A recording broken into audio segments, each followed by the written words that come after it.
আসসালামু আলাইকুম ওয়া রাহমাতুল্লাহি ওয়া বারাকাতুহু। সম্মানিত দর্শক মণ্ডলী, আজকে আমরা জানব শুক্রবার দিন আসরের নামাজের পরে একটি দুরূদ শরীফ আছে। এই দুরূদ শরীফটি যদি আসরের নামাজের পরে সালাম ফিরানোর পরে তাসবিহ আদায় করার পরে ওই স্থানে বসেই যদি কোনো ব্যক্তি ইখলাসের সহিত মনে প্রাণে দৃঢ় বিশ্বাস নিয়ে একমাত্র আল্লাহ তাআলার উদ্দেশ্যে যদি কেউ ৮০ বার পাঠ করে, শুধুমাত্র ৮০ বার পাঠ করে, আল্লাহ তাআলা তার ৮০ বৎসরের গুনাহ মাফ করে দেন। সুবহানাল্লাহ। তো একজন মানুষ ৮০ বছর বাঁচে কিনা এটা এখনকার যুগে সন্দেহজনক।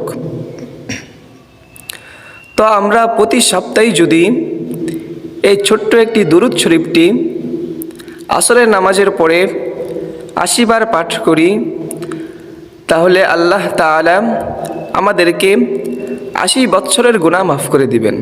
তো প্রতি সপ্তাহে যদি আমরা ৮০ বৎসরের গুনাহ আল্লাহ তাআলা আমাদেরকে মাফ করে দেন, তাহলে আল্লাহ তাআলা আমাদেরকে কতই মূল্যবান, কতই বরকত দেয়া বানাইছেন।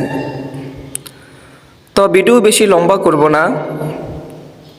তো যেই দুরূদ শরীফটি আমরা পাঠ করব, এই দুরূদ শরীফটি হলো আল্লাহুম্মা সাল্লি আলা মুহাম্মাদিনিন নাবিয়্যিল উম্মি ওয়া আলা আলিহি ওয়া সাল্লিম তাসলিমা। আমি দুরূদ শরীফটি আরেকটু দৃঢ় সুস্থিরে পাঠ করে দিচ্ছি, যাতে আপনারা শুনে মুখস্থ করে ফেলতে পারেন। আল্লাহুম্মা সাল্লি আলা মুহাম্মাদিনিন নাবিয়্যিল উম্মি ওয়া আলা আলিহি ওয়া সাল্লিম তাসলিমা। তো এই দুরূদ শরীফটি যদি আমরা শুধুমাত্র ৮০ বার পাঠ করি, তাহলে আল্লাহ পাক রব্বুল আলামিন আমাদের ৮০ বৎসরের গুনাহ মাফ করে দিবেন। সুবহানাল্লাহ। তো আমরা চেষ্টা করব প্রতি শুক্রবার দিন আসরের নামাজের পরে আমরা এই দুরূদ শরীফটি পাঠ করার জন্য। আল্লাহ পাক রব্বুল আলামিন আমাদের সবাইকে এই আমলটি প্রতি সপ্তাহে শুক্রবার দিন সর্বপ্রথম আমাকে এবং আপনাদের সবাইকে করার তৌফিক দান করুক। আমিন।